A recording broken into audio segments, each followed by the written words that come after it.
Ngalir, ngobrol asik tentang pengelolaan air. Halo Sobat SDA, kembali lagi bersama Ngalir, ngobrol asik tentang pengelolaan sumber daya air.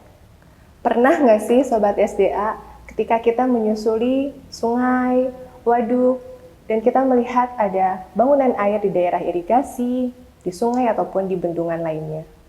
Pernah nggak sih terbersit dalam benak Sobat semuanya? Bagaimana pengelolaan bangunan air ini? Siapa sih yang melakukan controlling, kemudian mengatur ketersediaan air ini? Sengaja hari ini, Ngalir mengundang seseorang sebagai support sistem pengelolaan sumber daya air di Jawa Barat yang memiliki dedikasi tinggi dan selalu berkomitmen untuk memastikan ketersediaan air yang aman dan efisien di Jawa Barat. Pak Hendro Mustofa, seorang yang berdedikasi tinggi, yang memiliki tugas dan tanggung jawab sebagai apa, Pak? Sebagai pengamat OP. Sebagai pengamat OP. Selamat datang Bapak di Ngalir. Apa kabarnya Pak? Baik, Alhamdulillah. Alhamdulillah, mudah-mudahan sehat selalu ya. Selamat ya Pak, Terima kasih. sebagai juara pertama lomba OP kategori pengamat di Jawa Barat. Gimana nih Pak kesan-kesannya sebagai pemenang lomba dan Bapak dinobatkan sebagai pengamat terbaik di Jawa Barat? Alhamdulillah, bagi saya ini adalah suatu pengalaman yang untuk memotivasi bagi diri saya untuk memperbaiki segala kekurangan, karena saya nilai sendiri bahwa di lapangan masih ada kekurangan gitu. Dengan adanya perlombaan ini jadi tahu di mana kekurangan kami di lapangan gitu. Oke. Berarti selain memotivasi diri sendiri, memotivasi rekan kerja lainnya, Betul, dan ya. untuk mengevaluasi diri, dan di lapangan juga seperti apa sih Pak harusnya kita mengimprove untuk lebih baik. Oke Bapak, sebenarnya Bapak tuh udah berapa lama sih bekerja sebagai pengamat OP? Saya sudah 7 tahun, pertama di Cianjur 4 tahun dan di Ciherang ini di Kabupaten Soreang berjalan 4 tahun sekarang. Untuk wilayah kerja Bapak sendiri sekarang di mana Pak? Saya wilayah kerja di daerah Kabupaten Bandung, yaitu DI Cirasea 1 dengan luas area 2.470 hektar, dan DI Ciherang 2.160 hektar, serta DI Leuwikuya yang Kabupaten Bandung dan Kabupaten Bandung Barat yang area 2.357 hektar. Luas banget ya Pak ya. Berarti Bapak itu berada di wilayah Sungai Citarum, betul ya Pak? Betul, wilayah Sungai Citarum. Oke, Sobat SDA, seperti diketahui untuk Dinas Sumber Daya Air Provinsi Jawa Barat sendiri memiliki kewenangan yang tanggung jawabnya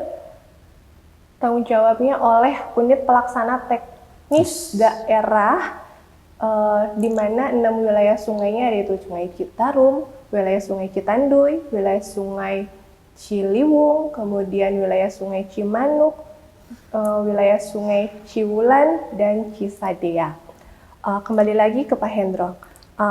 Bapak, keseharian Bapak seperti apa sih selama 7 tahun ini Pak? Tugas saya adalah sebagai operasi dan pengelolaan irigasi ya, mungkin ya di lapangan ya, baik itu mengarahkan rekan-rekan petugas lapangan serta koordinasi dengan para P3A juga untuk bagaimana mengatur air dengan benar dan supaya air itu bisa sampai ke yang membutuhkan ya, dengan koordinasi dengan P3A supaya tepatlah gitu pengaturannya. Berarti Bapak itu koordinator di wilayah kerja Bapak? Betul. Satu tim itu berapa orang ya Pak? Saya satu tim, kalau seluruhnya ada 52 orang. Kalau petugas OP-nya sendiri sekitar 43 orang. Gitu.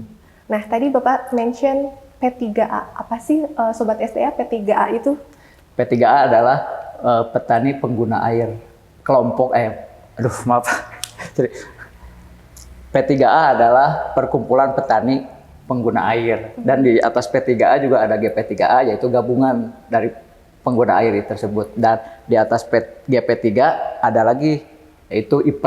IP itu membawahi beberapa GP gitu.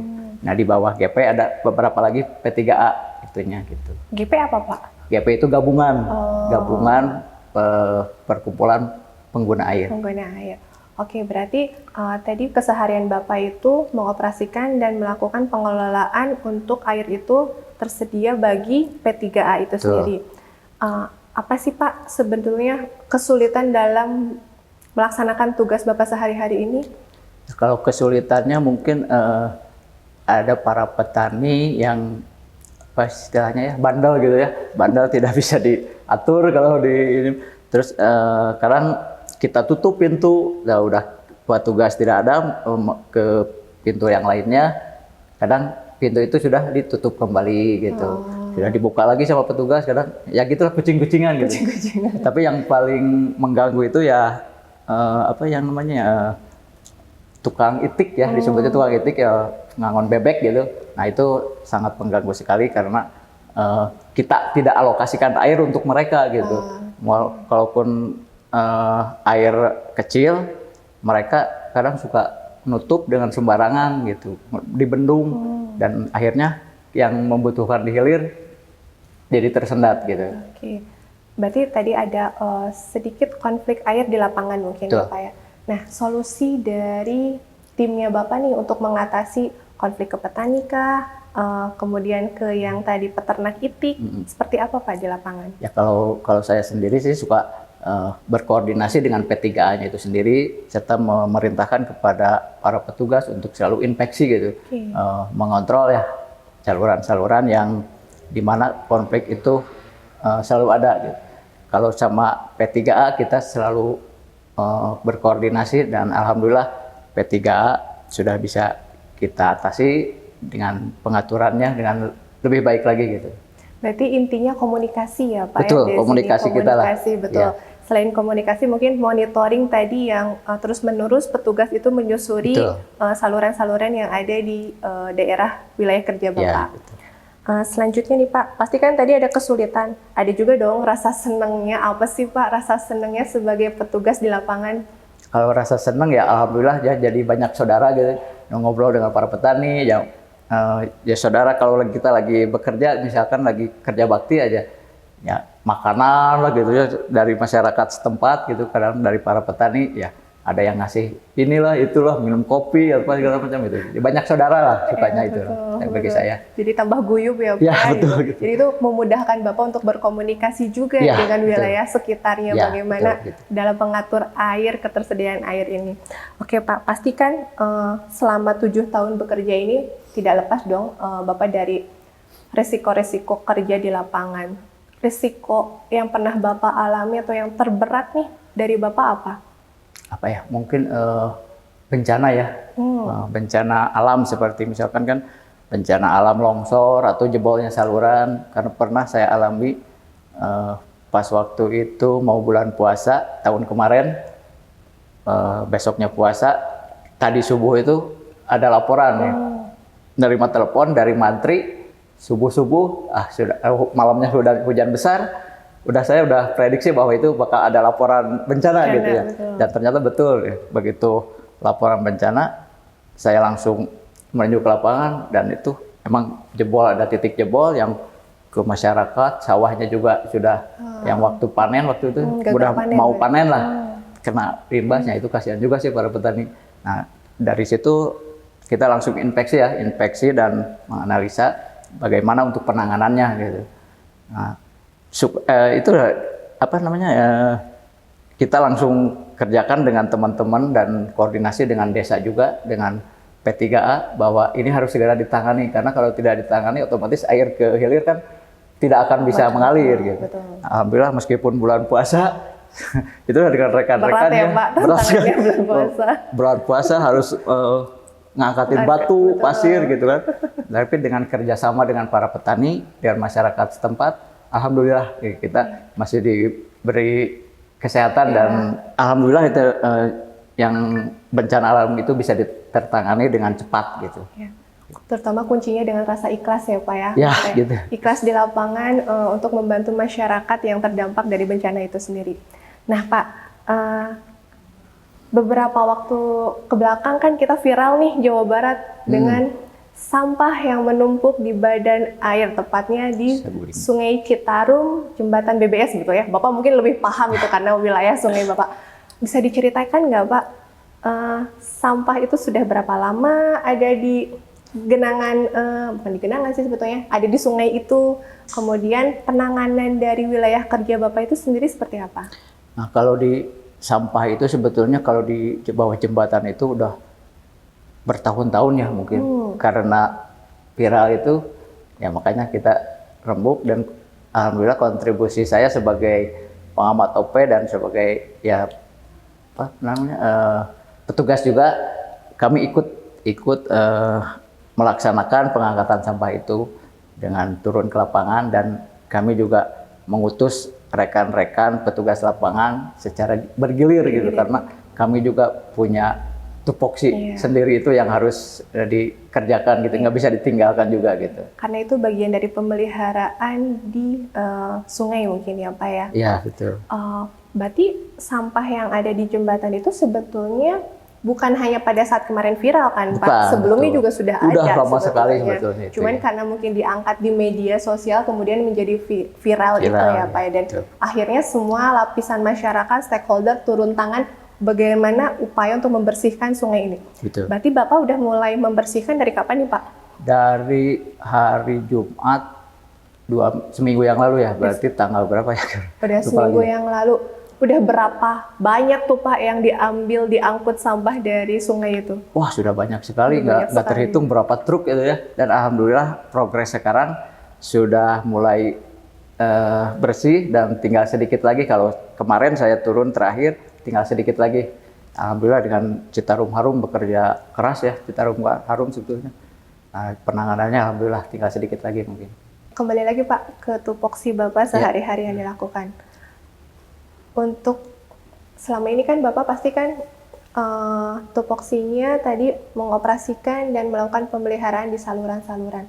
Pasti kan berat juga ya Pak Ya, di saluran itu, apalagi di bendung terjadinya backwater, kemudian terjadinya pasang surut air. Ada nggak sih di sungai pasang surut air? Ada ya? Ada kalau lagi banjir. Kalau banjir kan pasang surut air. Apa sih Pak kira-kira bisa disampaikan ke Sobat SDA semuanya risiko-risiko yang mungkin terjadi ataupun pernah Bapak alami dan kalau kita nggak siap nih tanpa APD dan pasti kan mengutamakan keselamatan dan keamanan Betul, ya Pak dalam betul. bekerja. Tapi kan pasti selalu ada risiko gitu. Nah, apa sih yang pernah Bapak hadapi risiko di lapangan Pak? Kalau yang pernah saya alami di rekan-rekan itu resiko karena kita memelihara saluran itu dengan menggunakan mesin babat ya, mungkin atau banyak batunya gitu. Ya. Nah itu pernah dialami dengan mesin babat itu karena ini jadi batu kena ketelan batu itu Oke, gitu. berarti kecelakaan kerja Ya Pak, kecelakaan ya. kerja ada yang pernah kena di sini Pelipis. pelipis, kena kaki gitu. Makanya kan kita ajukan juga untuk ini kacamata yang ini buat iya, APD-nya ya, safety terus ya, helmnya Pak, juga ya. buat babat rumput itu, terus sepatu bot ya, kan karena kita turun ke saluran banyak pecahan-pecahan kaca gitu kan. Nah itu untuk salah satunya perlindungan bagi keselamatan kerja rekan-rekan. Jadi berat juga ya Pak untuk petugas di lapangan itu bagaimana dia itu memastikan terlebih dahulu sebelum memastikan air itu terkontrol dengan baik, memastikan diri sendiri dulu tetap Betul. aman dan selamat ya Betul, Pak ya. betul.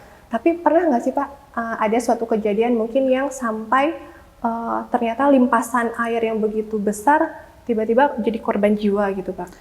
Kalau saya sih belum pernah mengalami itu. Iya mudah-mudahan jangan ya Pak ya, Ya, gitu betul. nggak berdoa maksudnya. Ini mah ternyata untuk jadi pengamat itu berat banget gitu Pak. Bahkan taruhannya itu sebenarnya jiwa kita sendiri ya Pak ya, untuk teman-teman di lapangan sih. kemaslahatan masyarakat Jawa Barat ternyata kita harus mengorbankan diri gitu kan. Betul.